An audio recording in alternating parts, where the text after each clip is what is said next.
Lord, we come together this morning, being reminded that there's only one class today because Pastor Coughlin is still preserving his voice. What's strange is he looks and sounds good. So I've been asked to pass these around. Ministry mentors. I understand there's a pretty good symbol here. Make it go. You bring these to the North Fellowship Hall? Thank you. I mentioned last week this book by David Hoover. My name is Legion. Used to be pastor in St. John's. $99.95. This is for sale.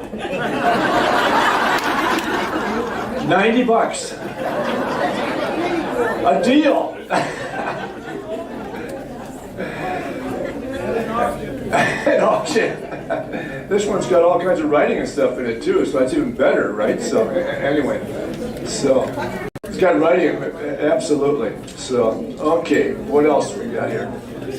Just to review a little bit, demonic activity. Talking about last time we talked about dealing with the demonic. There's two extremes. One is to say there is nothing other than what we can see, rationally see and prove. Let's say there's no devil, then say that there is no God. Some kind of spirit or ghost in every little thing. And a lot of your native religions and such have this, and we're influenced by this in Christianity as well. A better place is in between. Who's more powerful, God or Satan? God, absolutely.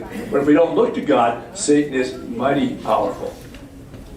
In the olden days, you watched Bewitched on TV. You know, she's a kind, sweet witch, right? Just twist your nose a little bit. And there's some bad ones in there too. But or we have the little devils going around on Halloween. And so, oh, they're cute little devils, aren't they? And the place with this demonic stuff potentially, then we just have fun and games.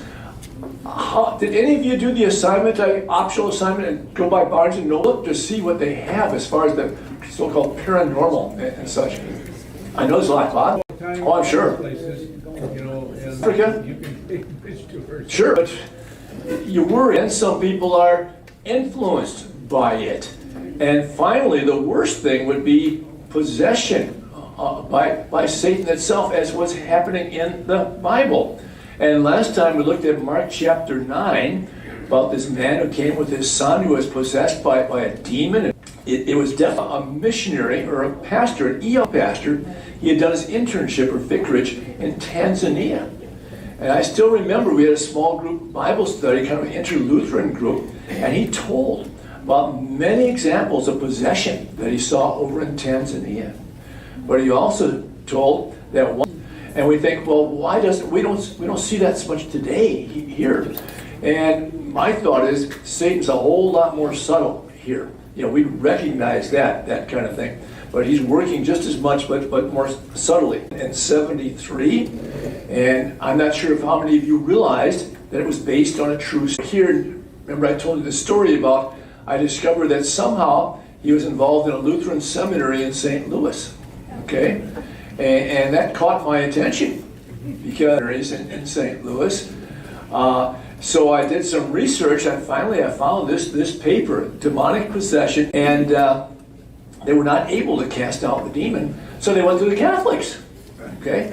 And the Jesuits, after a great deal of effort, cast them out. Okay? And why did I hear about that in the seminary, even though this movie was big when I was there?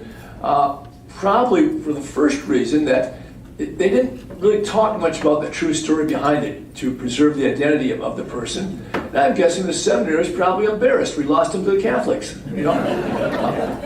Although somebody suggested that the Lutherans just weakened him, and so the Catholics could drive out the demons.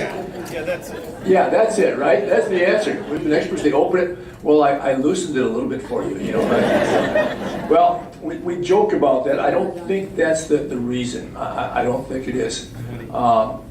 I think they know more about it, and also it's not easy, driving out demons. It's not at all. So, last time we talked about this today, and Lynn and I had a chance to visit with her during this last week, and she learned about her fascinating background. She joined after I retired, so I didn't really know her very well, but she grew up in Nigeria, okay?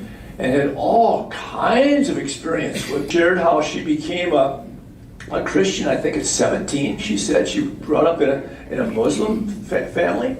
And she's seen actual examples of demon possession. She's seen witch doctors, who Christians sometimes go to, these witch doctors. She has stories of spells being cast on people. She has stories of idol worship, not like we talk about worshiping money or cars or whatever, but actually having a little figurine that they worship. And she has stories about some magical things, something that her mother experienced, and such as makes your hair stand on end if you have hair. So anyway, that I don't have, to tell you the truth. But these things are very real. So anyway, any thoughts or questions at this point on any of that? So, apostles were, and maybe the Lutherans didn't, have the same faith, or maybe they weren't sure that really was a demon or what they were. Medication that was taken at the end, that was the boy. There was nothing said about that. With the St. Louis boy, some medication taken? I mean, at the end that he was. Well, that's what a person with a purely natural viewpoint would have. And I think if they talk about this, the past story, like on Wikipedia, and the persons that witnessed this, they basically say none of the stories can be corroborated. It can all be explained in natural means with medicine and all that. They explain it away in a natural way. Although on Wikipedia, they do not have the Lutheran thing in there at all, which is probably good, right? So, yeah, but I don't think it was medicine. I don't think so. Yeah. Do you know of any Missouri Synod Lutheran that's done exorcism? Do I know of any Missouri Synod Lutheran that's done an exorcism? No, I don't think so. But I'm sure there are. I know there are. In fact, let's see here. I know Lutherans who have, not personally. I don't. Okay, but not personally. Karen does. Yeah, you. After you went to the home of an Indian couple and prayed over their daughter who was having severe night screaming all night. Yeah.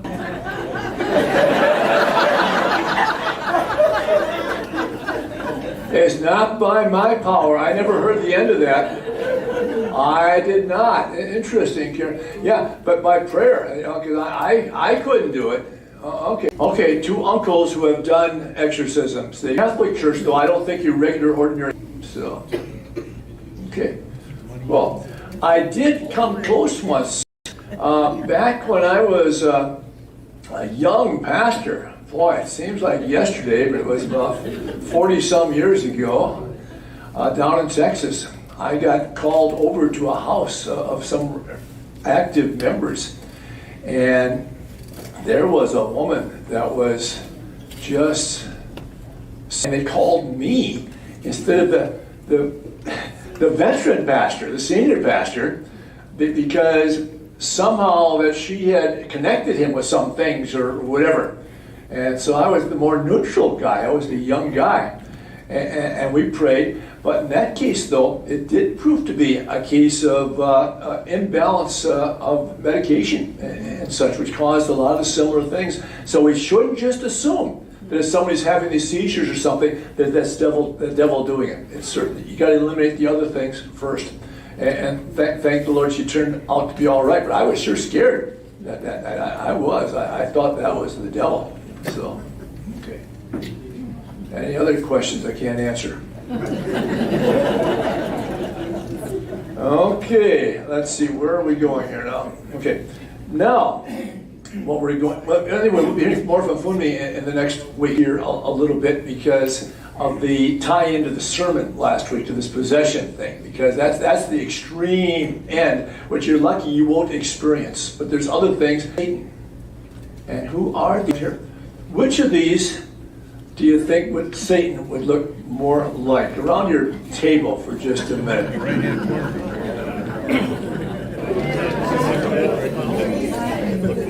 What do you say?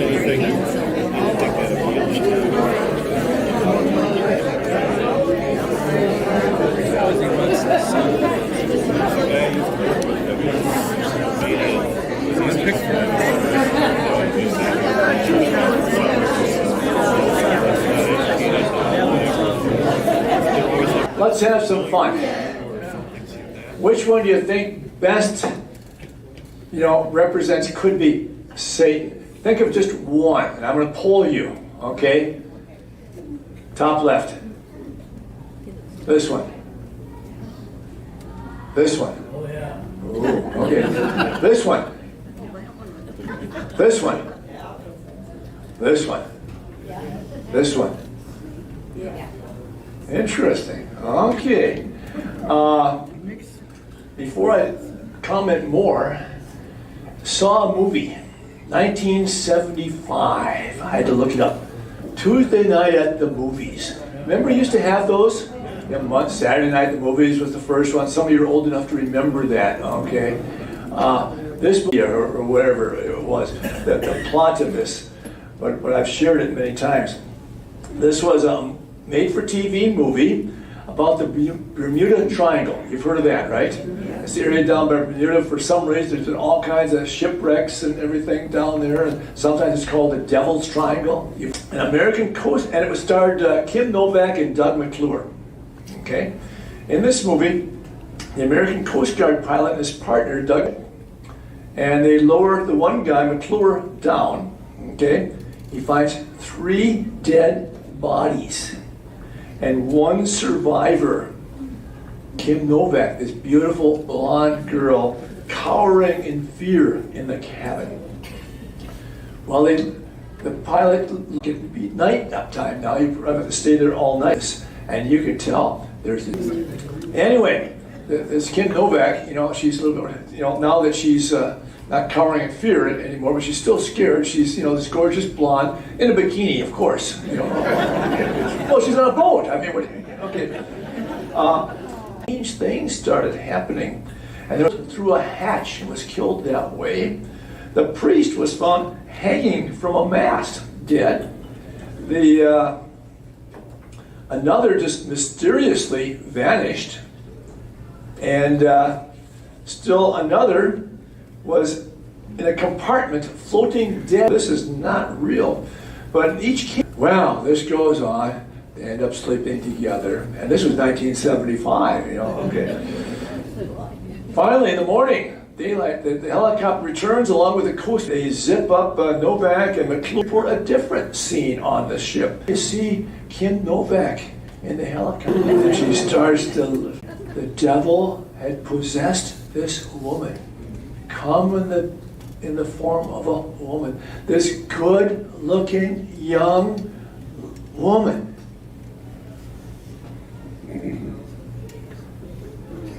Kim Novak. The devil made me do it. Now, that's fiction, I assume. That's fiction. But could the woman come in any of these guises? Now, most of you said you think of this one most represents the devil. Now, if a talking snake slithers up to you and tells you to do something evil, what are you going to do? Are you going to listen? Costume party. You going to take her seriously? Or how about this one? Okay. Could be that one. I don't know who that is. Father online. Could be that one too, right? Yes. The devil, like angels and demons, they're a spirit. A spirit is what? A being with no physical body. Unless it wants to have a physical body.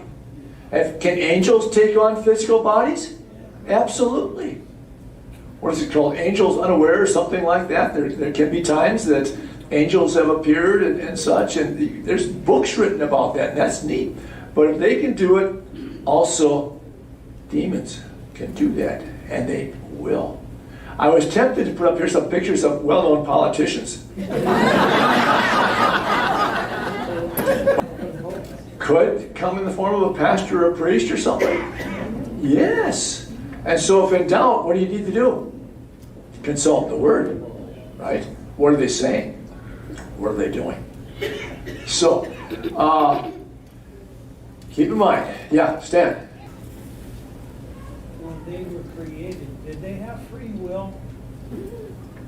You're getting into my next topic. Thank you, Stan. St. George. Yes. I didn't think angels were developed or manufactured or created with free will. Angels manufactured.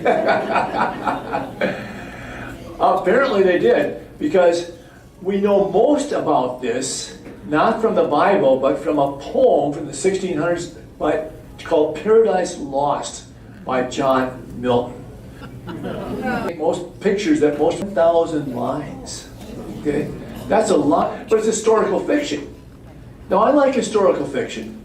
You know, historical fiction starts with the truth, what we know, and then kind of says, well, maybe this is what happened, and develop it. And it's kind of fun reading. And I think that's what Milton did. You know, I think he was a sincere Christian, but it's a whole lot more details than what we really know. But in this, Satan is like the highest of the angels. He's kind of second in command to God, or way up there, but that wasn't good enough. Who did he want to be?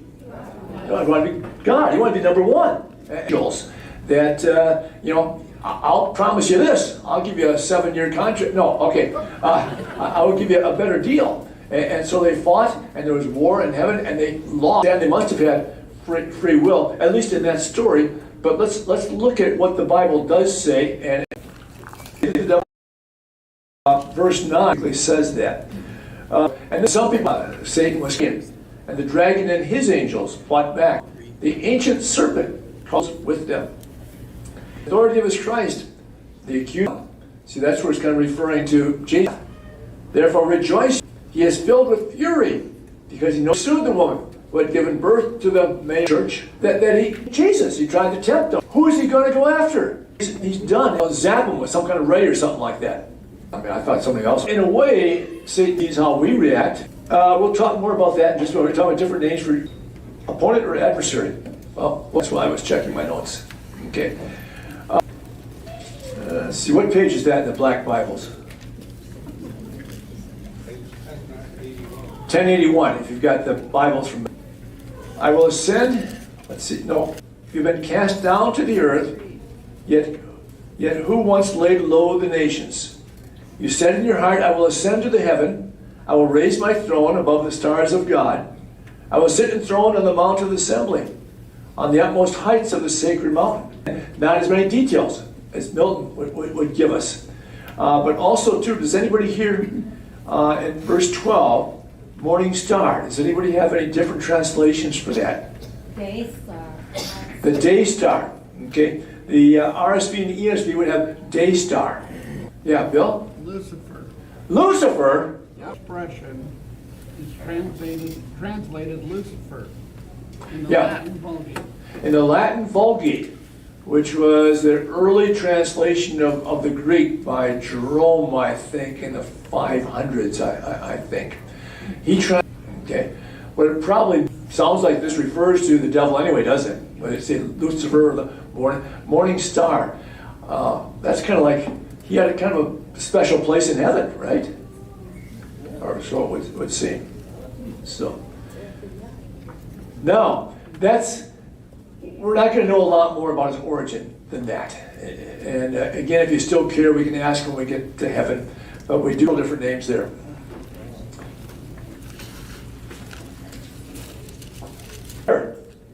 Tempter? Devil. That's what it literally means, Diablo or something like that. Whatever. I'm not sure I named my horse that, but from my town. Of holding out on Adam and Eve in the garden, didn't he? Yeah, you say he's good. Well, you can't, there's that one tree over there. You can't eat from. He accused Job. Accused God that Job was only believing because God had blessed him. See, see, God, that's why you're to be the Son of God. Okay? In Matthew 4:3 here it says, if you are the Son of God, tell these. Another word is Satan. We also find that in chapter 4, verse 10. Jesus says, away from me, Satan. It's similar, but would probably literally be opponent or adversary. Opponent or adversary would be Satan. That's kind of comes. Devil is kind of generic. Satan is his proper to the prime evil spirit. The cheater. 4 also verse 3. He's called the tempter, right? The tempter came to him, and it's just like there's many names for. Okay, the tempter comes to him. He uses good or like us for good, and usually our. He tempts us, but as I say, they do it. They can tempt you. What's he called there? I don't even have it yet. 848. 848? No, 44. What is it? 44 to the Father, the devil. When he lies, he speaks his native language, for he is a liar and the father of lies. Don't expect him to tell you the truth when he's tempting you. He's going to try to pull you away. That's like sometimes I think it's kind of odd that there's rules of war, and sometimes there's rules for a just war, what you can do and not do. The United Nations has rules what you can do with prisoners and what arms you can use and all that. But the only problem is what? Like Hitler or Putin today would play by the rules. By the rules either.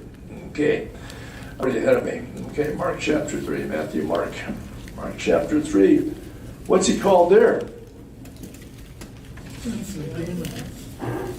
Beelzebub. That was kind of a derogatory term that the Jews used, kind of coming from Baal. Lord, Baal is like, no, don't do that. Okay. It's a parody of the Canaanite deity. He's also called the pillar. In 2 Corinthians 4, he's called the God of this age. Are those, to a certain degree, true? Yeah. Absolutely. He's got a lot of power right now. And what Pastor Cochran is talking about in this sermon today, it's a reminder of that, the power that he has right in our own country, the things that are happening. So today,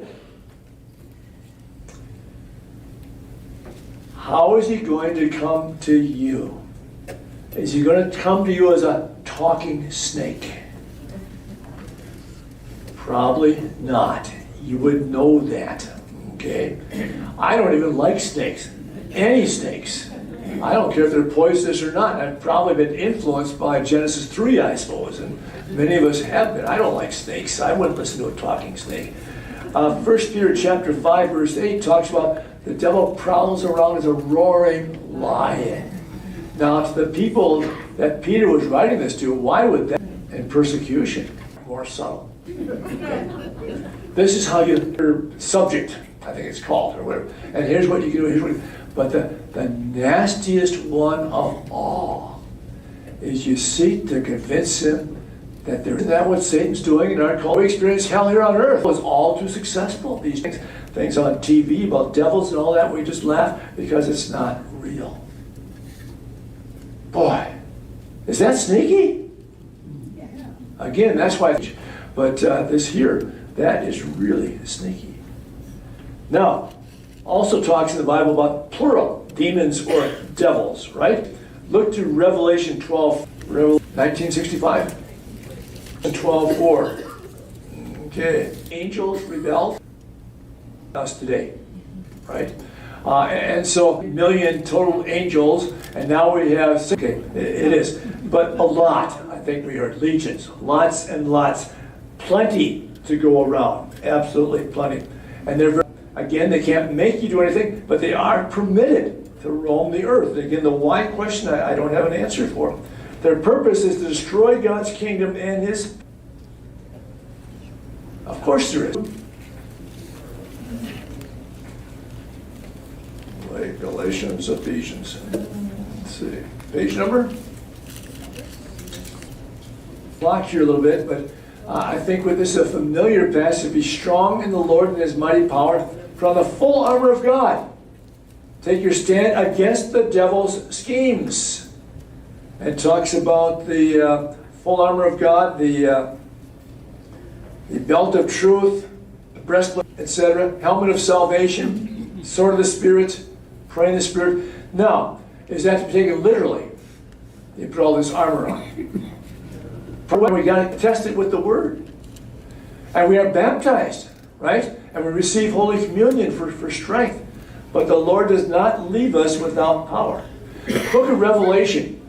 Sometimes people always study that because kids say that's the most interesting. Well, it looks like Satan is winning. It looks like there is no hope, have no fear, because we are more than conquerors because Christ will relation. And so we've got to recognize that the devil is strong, but God is stronger. Now, back to this. First of all, Ouija board. Close your eyes and spell that. No, you don't have. I can never remember how to spell that. You know where it came from? Apparently the guy that invented it, asked it, "What's your name?" And it spelled Ouija. And he said that spells Ouija. I don't know. These. Invented by spiritualists. Now that sounds good, doesn't it? Spiritualists? But those are people that say all these spirits are roaming around the world, ghosts and all that. But there's also spirits in the clouds and in the plants and everything else. Everything's got a spirit. Just the absolute opposite of the completely natural, scientific, rational. But there's a spirit in everything. And if there's spirits in all these things, it can do you some good to find out what the spirits are up to and get the spirits on your side rather than against you. So anyway, this was first sold that I found in 1891 for $1.50, which was probably pretty expensive back in those days. Stan? Talk about plants having spirits and this. Yes. Do they say that then they have a soul also? As much as you and me. He asked if plants have a spirit, do they have a soul? Be the same as you and me. We're just one part of this big old spiritual life force. And we'll talk more about that. That's in a lot of native religions and such, a lot. Okay? Passed away relatives and whatever. They want to get some advice. And it got to be a very popular thing. So I wonder who painted this picture. Looks like a Norman Rockwell, doesn't it? Sure enough, 1920, cover the Saturday Evening Post. A man and a woman playing the Ouija board. Yeah, got to be kind of the craze for a while. Then I think it died down. Oh, you can buy this posters yet now. I checked on the internet, between $5 and $60, depending on how big a one you want. If you want to put it up in your bedroom or something. No, don't do that. In 1967, Parker Brothers bought the copyright for this, and they published the game. They told 2 million of them, 2 million of those games in 1 year in 1991, but they're still selling it, aren't they? You can buy them, and it's estimated that they've sold some to this Ouija board. And I asked last week how many of you have had any experience, and quite a few, right? Fun and games, right? Party thing, especially for teenagers. Back in here, you put your hands on this thing, and it just kind of mysteriously moves. And it can go to yes or no. See, if you ask it a question, yes or no. Or it can, what's the name of the person I'm going to marry? And it'll spell it out. Ooh, who doesn't want to know that, right? Yeah. And so anyway, got to be very popular and still is. It really is. Now, throughout the years, I think parents have advised their children for your health. That's wet paint, don't touch it. People continue to do that. Years ago, written by a Lutheran school teacher that told the story of her encounter with this in Kansas when she was growing up. Every year I use this in confirmation, and the kids went through the article and it got their attention. I can't find it. That's what happens when I need that. So don't ever throw anything away. So, there's someplace, I went in Kansas, went to a Lutheran church, one of ours, and she had this friend in high school. They're both about 16, 17, and she was a good friend, but and sometimes she stayed overnight at this friend's house, and strange things were happening. And sometimes they were getting scared. But what did they discover? Up in the shelf in the closet in the hallway downstairs, a Ouija board. And they went to her pastor, talked about that. So I don't know that Ouija boards are always going to do that kind of thing, but there are stories about that kind of thing. So anyway, it's a way of getting people in. Probably for the vast majority, I would hope for all of you, when am I going to marry that person? That name is spelled. When am I going to meet that person? Or we want to know these things. Now, we're going to talk about this more next time. What's your worldview? How do you look at the world? Okay, probably since the Enlightenment, the age of rationalism, majority of people have a natural view of the world. Everything can be explained. And if it can't be explained scientifically, that can't be believed, because we've got to be able to explain it. Things do not happen beyond what we can rationally explain. At the other extreme, we've got supernatural, where I've talked about there being and the answer, of course, is something in between. The biblical worldview, which would say that God usually works through natural ways, right? But can he go above and beyond nature occasionally? He can, and he has. Well, the virgin birth, the miracles, all these life forces. And do you think Christians are influenced by these things? More than we would like to admit. We'll be talking more about that. Stan? Just last week, listening to the news, we hear a lot about artificial intelligence these days. Artificial intelligence these days. Supposedly, they're working on something in artificial intelligence that you can talk to your dead relative through artificial intelligence. And they develop some kind of program. The influence of that. And see, what's happened is, let's see, page up. The world has gotten kind of fed up with this purely natural thing. And people are saying there must be something more than beyond science. As Christians, we say, yeah, of course. But unfortunately, some people are jumping beyond what the Bible says in the stuff like Stan mentioned, artificial intelligence or this animism and all this kind of stuff, jumping right beyond that. And people that would say, well, the Bible, that's too far. I can't believe that. That is, that's too far out. Doesn't make sense. They believe in all this garbage. They do. And it's all around us. It really is. So, anyway, next time we'll hear more about it. Let's close with a word of prayer. Lord, help us to be aware. Not to get stuck in and think that nothing can happen beyond what we can understand. There's a whole lot that can and has happened, including sending your son Jesus into the world. But help us also to recognize that Satan is also in the world. And he would use many things to draw us away from you, our Heavenly Father. Help us to be aware, and help us to remember that when Jesus died on the cross and rose again on Easter, his victory was our victory. Amen. When